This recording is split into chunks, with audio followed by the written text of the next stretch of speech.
lama-kelamaan juga akan naik begitu. Karena derajat kan. Bahkan penggunaannya Mbak, ini tolong dipegang nih. Tak kasih tahu. Penting sekali ini. Ini kalau dipakai cincin, ya Mas, contoh kayak gini salah. Pengaruh ya berarti. Itu ada semacam filosofi. Ya kayak sampean ada orang yang punya unggah-ungguh untuk membuka keris, kan ada tata cara. Nah, yang benar kayak gini. Jadi derajat itu mengarah ke orang yang menggunakannya. Ya. Kalau kalian menggunakan semacam ini, ada yang mempercayai energinya tidak akan kerasa maksimal gitu. Jadi derajat itu harus selalu naik ke arah si penggunanya.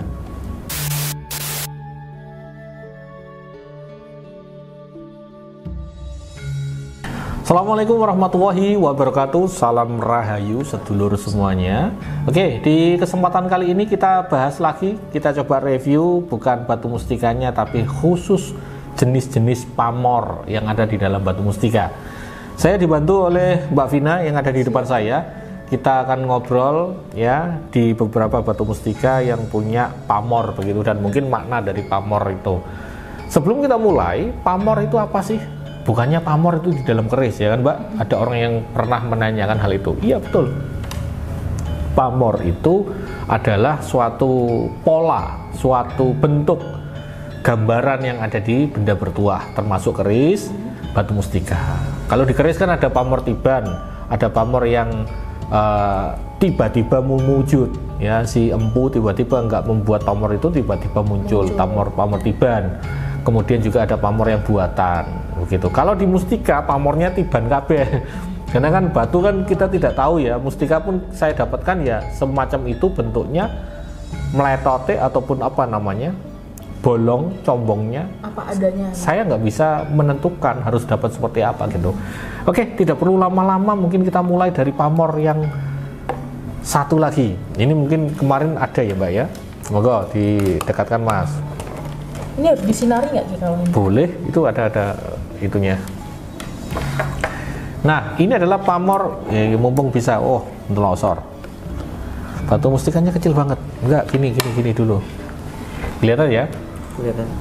Oke, ini ingat nggak Mbak kemarin ada mustika kayak gini? Mustika lumut talas kan?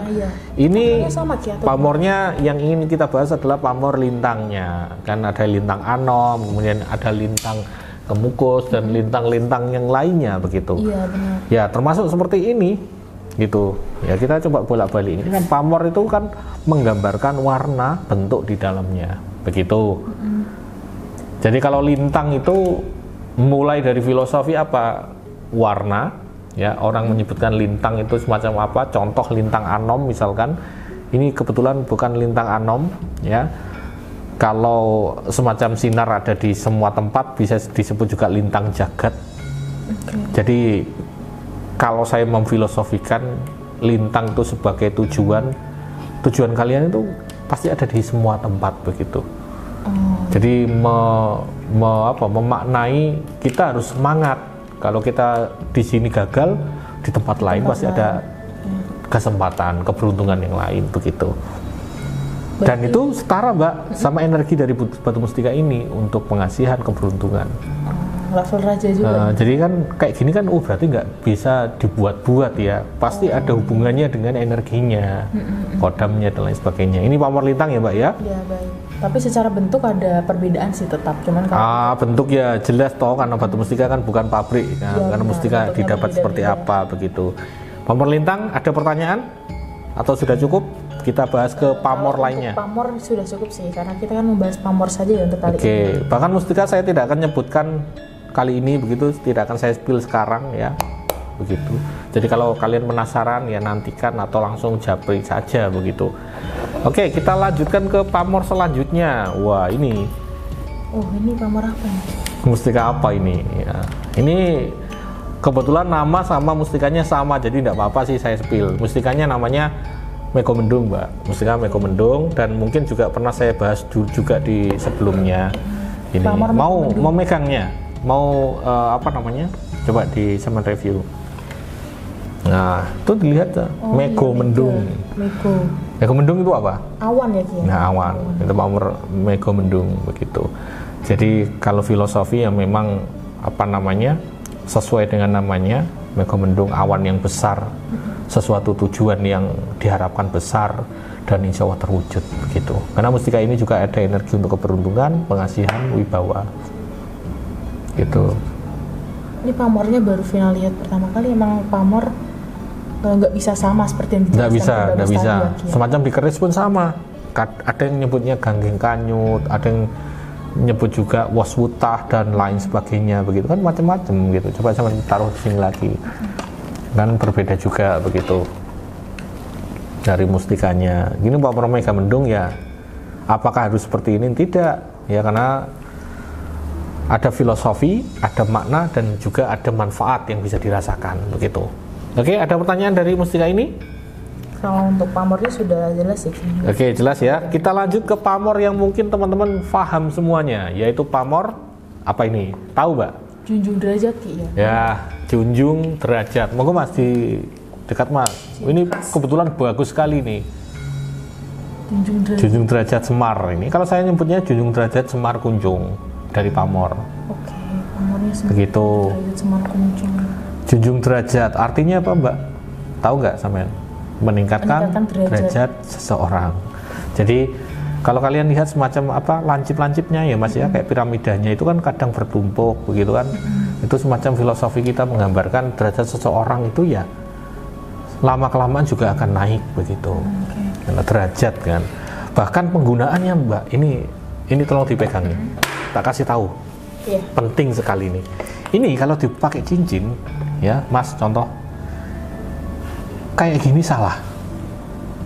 Pengaruh ya berarti ya? Itu ada semacam filosofi ya, kayak sampean ada orang yang punya unggah-ungguh untuk membuka keris, kan ada tata cara. Nah yang benar kayak gini.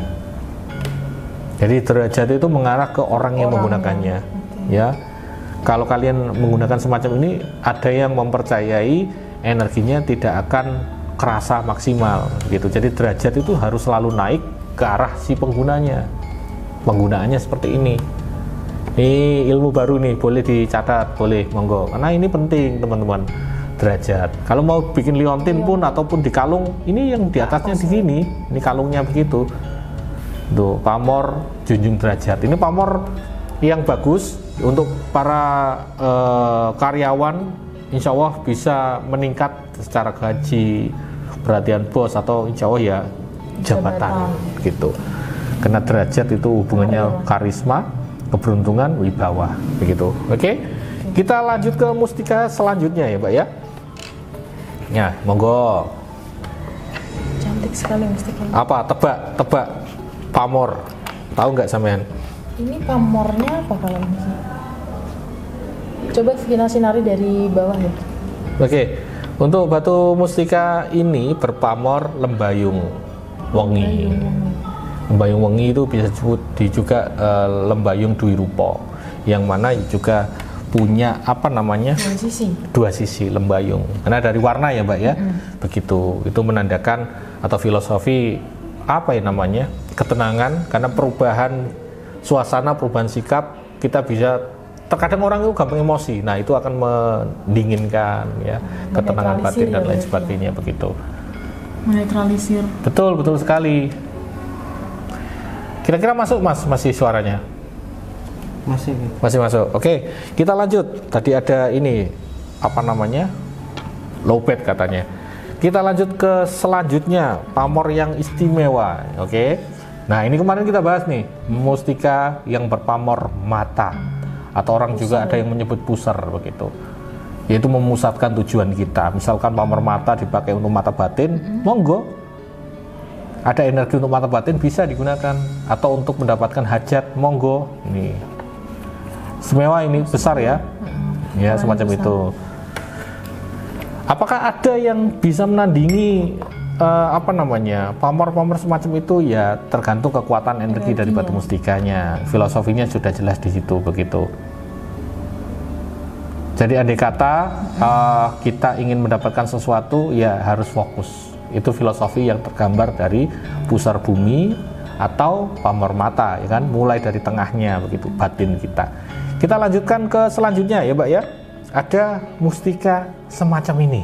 Wah, ini sudah pernah saya bahas. Iya, sudah pernah lihat juga Vina. Ya kan? Ini kalau pamor semacam ini ya, pamor tidak bisa tidak bisa serta-merta langsung ini disebut seperti ini, tidak bisa. Harus sesuai nggak sama manfaat energinya begitu. Nah, mustika ini adalah Badar Ratu. Kalau dilihat betul-betul semacam kayak ada putri duyung yang sedang berdiri begitu. Nah, untuk pamor semacam ini saya menyebut terkadang adalah mustika yang berpamor ratu atau bahkan selendang juga, seperti itu bisa. Karena sesuai dengan energi, manfaat ya yang terkandung di dalamnya. Ada juga Mbak, orang yang menyebutkan pamor semacam itu tuh kayak kendit gitu, yang kemarin kita bahas loh. Oh, garis itu ya? Menggaris begitu. Kalau sampai di sini menyentuh itu bisa saja disebut pamor kendit. Tapi kalau berbentuknya motif, wujud atau apa begitu ya sebut saja sesuai dengan wujud di dalamnya. Karena ini adalah Badar Ratu, maka pamor ratu bisa saya sebutkan semacam itu, teman-teman. Ya, terlihat ini unik dan saya nggak punya lainnya lagi. Filosofinya apa kalau pamor ratu? Sesuai dengan energi, yaitu agar kita menjadi orang yang berbeda dari sebelumnya. Hajatnya misalkan saya ingin menjadi orang yang disukai banyak orang, maka ratu itu kan juga punya suatu daya tarik ya, agar dia bisa disukai banyak orang, atau untuk pengasihan, keberuntungan dan lain sebagainya. Oke, kita lanjut ke yang terakhir Mbak. Ini ada satu lagi pamor yang teman-teman mungkin juga ada yang sudah paham, yaitu mustika berpamor nogo. Pamor sisik nogo, Mas. Nah, kalau kalian cari batu akik sisik naga juga ada kok, di ibaratnya di online begitu. Contoh lah ya, misalkan saya kasih gini, apa yang terlihat? Sisik. Semacam sisik naga kan? Nah, semacam itu. Kalau untuk pamor yang punya semacam ini, ya, ini filosofi jelas ya, karena sisik naga itu kuat, keras, maka ini dipakai untuk perlindungan. Perlindungan baik dari energi yang tidak baik, tolak bala, ataupun dari entah ya kalau kita tiba-tiba jatuh ya, mudah-mudahan kita lebih aman lah, lebih safety begitu. Karena saya pernah punya klien yang memahar mustika yang berpamor kayak gini, ya adalah siapa yang mau celaka, kan pastinya nggak ada ya Mbak ya. Iya benar. Dia kecelakaan, motornya hancur Mbak, tapi orangnya nggak apa-apa. Lecet pun enggak begitu. Ya ajaibnya ya semua itu pertolongan dari Allah Subhanahu wa taala. Tapi terkadang pertolongan dari Allah Subhanahu wa taala itu melalui benda-benda yang sekitar kita begitu, yang menyelamatkan kita begitu. Gitu. Jadi itulah beberapa pamor yang saya tunjukkan kepada kalian di kesempatan kali ini begitu. Jadi mungkin saya ucapkan terima kasih Mbak Vina sudah menemani saya. Yang mungkin saya sampaikan kepada teman-teman adalah boleh kalau kita mengkoleksi banyak ya Mbak ya, pamor itu banyak gitu. Karena yang saya yakin adalah ini adalah benda yang ada di alam semesta, yang mana itu juga miliknya Allah Subhanahu wa taala. Jadi jangan sampai ada pikiran apakah nggak musyrik kita suka benda seperti ini atau menggunakan sarana seperti ini. Saya rasa tidak begitu. Karena munculnya semacam tadi di pamor pusar atau mata, batin, mulai dari batin. Kalau kalian menganggap lampu di atas saya ini adalah dewa, maka kalian sesat, gitu kan? Apalagi batu, sama. Wah, kalau kalian menganggap batu ini sakti, maka kalian sesat. Tapi kalau saya pribadi, saya meyakini semua benda di sekitar kita berenergi, begitu. Itu membantu manusia juga, ada impact ke manusia. Jadi itu saya prinsipnya seperti itu. Jadi mengilhami semua tempat, semua benda adalah wasilah perantara, maka itu bagus ya. Yang menyesatkan adalah niat kita atau keyakinan kita yang sudah berbeda begitu Mbak. Gitu. Sama kayak kita punya HP masing-masing, kalau HP kita yakini, oh ini yang mendatangkan kekayaan ke saya, ya memang betul karena kan dipakai untuk kerja kan, marketing juga bisa begitu. Makanya sesuailah. Ini sebagai alat, wasilah perantara, mustika pun sama. Jadi kita akan insya Allah aman dan juga lebih positif begitu Mbak ya. Oke, matur nuwun untuk teman-teman yang sudah nonton video kali ini, semoga bermanfaat. Sekian dari saya, wassalamualaikum warahmatullahi wabarakatuh.